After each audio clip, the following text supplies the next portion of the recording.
Okay, welcome everybody. It's lecture number 7, Landscape Ecology. I'll welcome everybody to our class today. I will give this lecture online. And the topic of the lecture will be processes, change of patterns. So processes number 2, the change of landscape pattern. This lecture is pretty long, so for your convenience we cut it into pieces, into sections. So if I disappear after 15 minutes, that's just so that you can download the second part of the lecture and the third part and the fourth part afterwards. Just so that's easier for you to download things from home or wherever you are, and then you can easily listen to these files. Okay, let me start. So last time we talked about the abiotic causes of landscape patterns, the biotic causes, natural succession in landscapes, and the disturbances. If you have any questions, please follow up with us by email, or ask our TA, or ask me in the next lecture. I think we covered that pretty well though.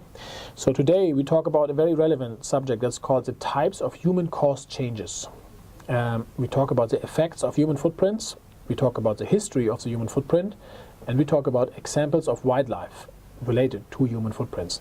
As you probably can realize, nowadays we have a worldwide footprint found worldwide, globally, even in the atmosphere. And so that obviously will change the whole situation of wilderness areas, certainly for Alaska, but also for other areas that are believed to be remote and unaffected. I think I will show you that they're very heavily affected by humans. As you know, usually we have a section in our lecture, we talk about the news. We skipped that for today, but please keep your news items and report them next time. There are always interesting things going on in the world related to habitat management and to landscapes. So just keep it in mind and let's talk about it next time. So we jump right into the question. There are changes of patterns in landscape, and they are caused by humans. And they have been caused by humans for thousands of years. The classic example would be hunters and gatherers, where a hunting community is, let's say, hunting mammoth or walrus, and they change the composition of the community. Obviously, with agriculture, it becomes more dominant, and there's been a thousands of years long history of agriculture, not only in Europe, but certainly also in North America. Many indigenous populations had farming, including in Alaska. For instance, the University of Alaska Fairbanks location, the campus, is a famous place where the indigenous populations farmed potatoes once they had them available. So anyway, agriculture is a big modifier of landscapes. Forestry, even more so. The Tongass National Park, or the Tongass forest area, is a good example in Alaska. There are many other examples. But the same happens with fisheries. Fisheries also is a habitat modification. And then you can summarize it in a form of industrialization, where people have industrialized these activities to change landscapes. That's obviously a very big player in the landscapes now. The next one would be urbanization, where people have roads and built cities. So the urbanized landscapes have changed landscapes. And then there are certain management regimes. If you compare the Alaskan forestry management versus the Canadian forest management, you see there are very strong differences. Just you cross the border from one side to another, the landscape looks different just because of the management regime. You can go to the other side and compare the Alaskan management with the Russian management, for instance. And when it comes to forestry or to fisheries or to coastal zones, they're managed in a very different way. So you see that the regimes have an impact on how landscapes look like. Nowadays, we have globalization. That's another thing, also referred to as Americanization, where the world basically turns into one big sphere, and everybody's doing the same thing one way or another. So that also leaves a footprint and a very homogeneous, unifying footprint. And with that, the humans play a big role worldwide, and the human culture plays a big role. So culture actually is a big change, a big driver of changes in patterns and landscapes. The next slide talks about the natural evolution of patterns. So basically, considering that the humans have such a strong footprint, there's probably 10% of the world that is still unchanged, that's wild. However, from this 10%, only 4% is really protected, and all of it still is affected by climate change, because the climate change pollution and the contaminants are going across borders. So worldwide we have that issue, and that's one of the reasons why we have an evolution of pattern that is now overruled by man-made factors, I would say.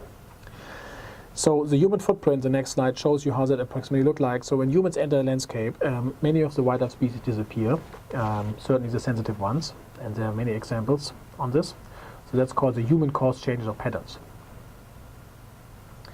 The detectable footprint of humans started in the Holocene and increased dramatically after. So you can say 10,000 years ago, settlements in Greek were found. Then the oxen cart started 5,000 years before Christ. The plow started 3,000 years before Christ. And then 100 years ago, industrial oil development specifically, but industrialization in general, started. So 150 years, let's say 100 years ago. And that left a dramatic imprint now, certainly in the atmosphere. But regardless, the human footprint started a long time ago, and we can track these development phases very clearly. Here you see a natural occurrence of patterns and of change of patterns.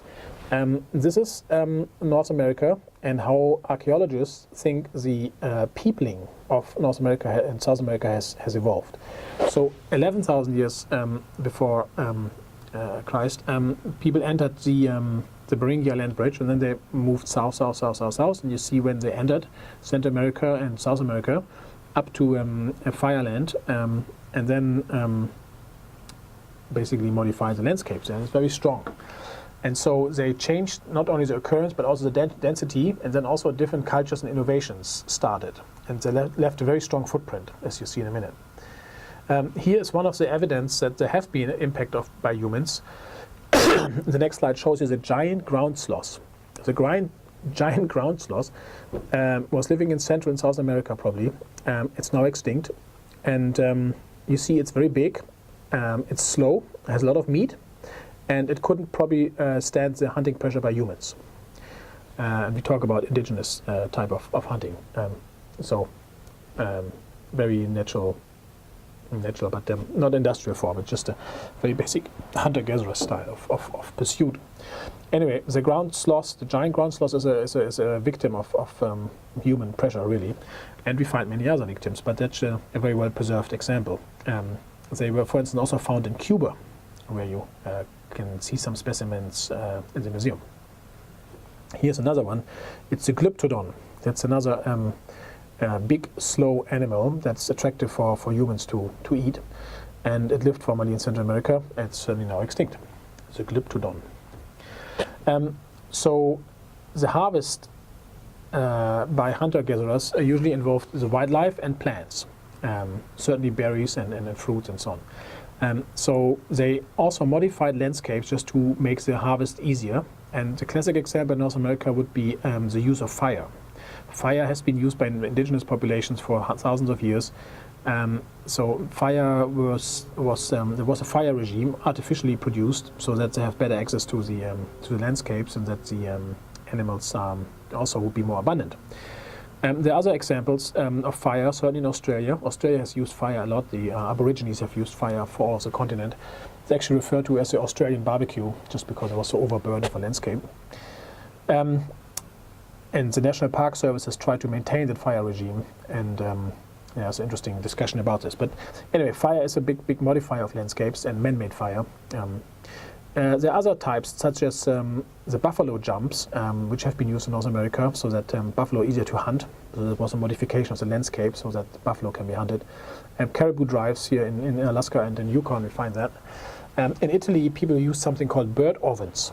The bird oven is a setup of a round shrub arrangement and rock arrangement where migratory birds would love to sit in as a stopover site, and then you can hunt them. But it's a landscape modification. And in the literature you can find more references on this, but it's very classic of a landscape modification. The next pattern I'd like to discuss is forestry. Forestry involves the harvest of timber, the harvest of certain side products, including gravel. Nowadays, the gravel production or gravel harvest in forestry and road construction is probably one of the biggest modifiers in forestry overall, the biggest moneymaker actually too. Also one of the biggest cost items, depending how it's funded. So setting up infrastructure is a big component in forestry, and it also spreads a certain business concept, usually extractive timber concept. Anyway, it changes obviously landscapes. You see many examples later, but forestry is a big player in this. There are usually impacts that relate to perforation, dissection, fragmentation, shrinkage, and attrition. And so that relates to the question of how sustainable are the landscapes and how sustainable is forestry as a practice overall. When you look at the history of forestry, certainly in some of the tropical areas and certainly in lower 48, also in Europe, there has been a lot of dramatic modifications. Nowadays, not only forest loss, but also because of plantations, you also have actually increase of forest cover in some other areas. So anyway, either way, forestry has an impact, and it can be pretty dramatic for animals and people who live there. Here are some examples I've taken from your textbook. The performance of two management regimes over time when it comes to private land or to public land. There are some dramatic examples of this type found, for instance, in Yellowstone. Yellowstone on National Park border, you find these differences. And what you see that the private landscape, or the initial landscape in the 70s, really became denuded. So that the green color really is just the forest left now in 1988, let's say, or nowadays.